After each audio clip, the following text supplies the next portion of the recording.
In today's video, how low can calories go and how high can cardio get in contest prep?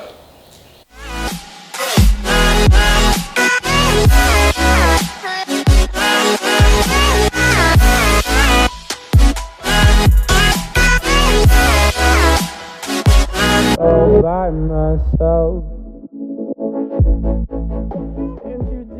Hey guys, what's going on? This is Paul Ravella from ProPhysique.com, and in today's video I want to discuss the topic of just how much cardio and how little calories we can eat during contest prep, meaning what is acceptable. Now, for those that have never competed before or are not a part of the competition world, I don't want this to scare you off because I'm going to discuss some topics that I myself, even a few years ago as a prep coach, probably would have been uncomfortable saying or doing with my clients. But we're going to talk about competing at the entry level as well as competing at the most elite level, the professional level of the physique sports. And when we talk about what we could do, it doesn't mean it's what we should do, okay? So, years ago, when I first started coaching, I was very, very aware of the pitfalls of coaching because I heard all the horror stories about dieting down and then the rebounding. And so when I started coaching, I was very wary of that,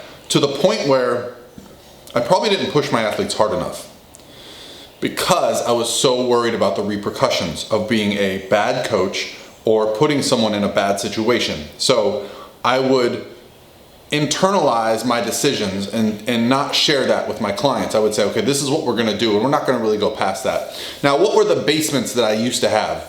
Well, I would never really let someone get over 30, 45 minutes of cardio a day, so maybe 6 or 7 days a week. I would also never let anybody get below, much below 10 times their body weight in calories. So, if they're 100 pounds, that'd be 1,000 calories. If they're 200 pounds, that'd be 2,000 calories.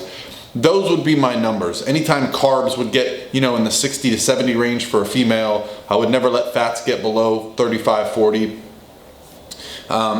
And so when I would start to hit those thresholds, I would start to really pump the brakes a little bit with my clients. And, sometimes it was for the best. I will say this. I felt at that time I was doing the best job possible. That was where my head was at with coaching. My opinion has changed a bit, but that's from experience of going to shows. Now, I myself am a competitor, and when I've competed as a pro natural bodybuilder, I decided I did not care what it took. I was going to go there. I was going to get the look that you needed to be on the pro bodybuilding stage.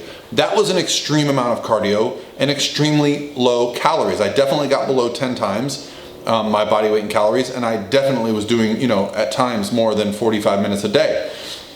And so I just didn't want to put that on my clients until, here's what flipped the switch, until I felt I knew my clients, okay? Going to shows, being a part of the journey, having these discussions with them is really what changes things. So I want to give you guys my advice on what I think is too much and where I feel the limits are. I'll say this right off the bat. I've eliminated those limits. The limits that I have for my clients now merely come down to how they're doing. The body and the mind are amazing, and they are able to do amazing things and push through barriers that are probably scary for us as coaches to do, and even scary as athletes. But what I find is the limit that I place on them is often not the limit that they're willing to go through. They're willing to push farther. And so that's where I've actually had to go back and apologize to some of my clients and say, hey, I didn't push you hard enough. That was on me. But I don't do that anymore. I now have conversations with the client. So let's talk about what we do. I have some clients that are getting ready for national shows, pro shows, whatever it may be, doing 2 hours of cardio a day, doing less than 10 times their body weight in calories, okay? Some of them are on 40 to 50 grams of carbs a day, essentially only pre and post workout carbs. I won't really go below that. I have a basement I'll go as far as calories go, okay? I feel like there's a certain amount of calories that we need to perform in the gym and perform our cardio. So I will keep cardio going up, but calories will reach a basement for me. But Having said that, let's say you're a 100-pound female. I might have you on 120 grams of protein, 35 to 40 grams of fat, and 40 to 50 grams of carbs per day. That's pretty low. That's about the basement I'll go on that.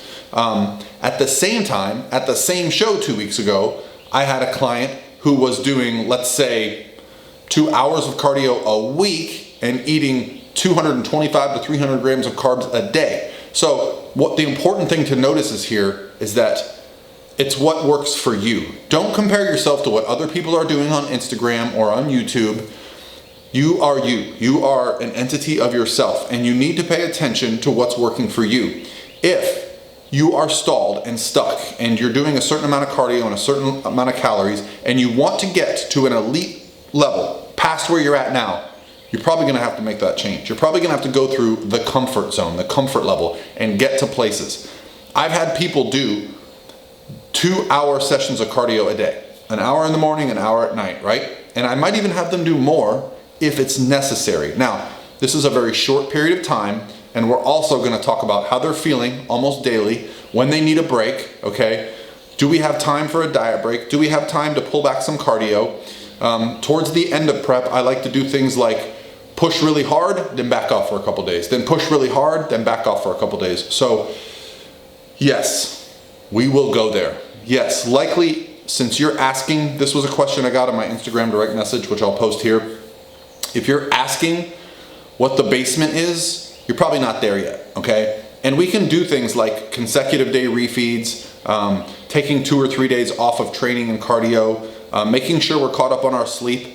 When we're getting to this low body fat, we need to look at the overall picture, the overall well-being of our day, how we're setting up our day for sleep, eating, training, recovery, because to get to an elite level of body fat, for some people, in some situations, it's going to require an extreme amount. Now, I generally don't like to set it up this way, but I'm a coach who tends to have people reach out to me that have worked with other coaches that have left them in really bad situations where they were doing 3 to 4 hours of cardio a day on 700 to 800 calories for months on end, even in the off season doing an hour or 2 of cardio a day. I've seen this. So it's not an ideal situation. It's a conversation I have to have with each person and explain to them what we're going to have to do and if we're willing to do it, if I as a coach and if they as an athlete. So I really don't have limits anymore. I said there's a basement for calories. I do feel like no matter how tough prep gets, I want to keep calories in a certain range, and we're going to use some refeeds and some diet break strategies. And that's when I'll tend to use more steady state cardio. So when the calories get really low, this is something I do now as well. When the calories get really low and the cardio per week gets really elevated, I remove high intensity interval cardio because I want the gym sessions to be high quality. This is a physique sport. We need the physique to keep up. And high intensity interval cardio is very hard to recover from. And the primary fuel source while you're doing high intensity cardio is glucose. So if you're not taking in a lot of carbohydrates, I feel like the intensity is probably not going to be there. The recovery is probably not going to be there. Yeah, it might be that you burn more calories after the session, but I prefer steady state cardio for this reason. The primary fuel source used for low intensity cardio is going to be fat, and it's not that hard to recover from. Like walking on a treadmill, riding a bike. These are the kind of things that you can do for long periods of time. And if we're talking about doing, like I said, as much as 2 hours of cardio per day to get that lean body fat, to get that really lean place, well, I'm going to try to make sure that you're able to recover, sleep, and fit it in your schedule. Again, we're talking about like a full-time job that you're doing here if it gets to that level. So I also need to know, is this going to fit your lifestyle? I often ask my clients, like, what are you able to do? Because it doesn't require any time to reduce your calories. You just eat less. It does require time to do more cardio. So you have to balance that out as well. But the question is a good question. Just how aggressive can you be? The question is, as much as you can survive. That's the real answer. And so that's where we are as As a coach, I'm constantly progressing, and who knows, my opinions may change over time still. But this is where I'm at now. I work with people that I would consider the elite in the sport. Natural bodybuilders, men's physique guys, bikini competitors, figure competitors. And if you've seen people compete as pros, turn pro, do these things, oftentimes they're in positions where I would look at that and go, man, that is aggressive. And sometimes that's just what it takes to get there.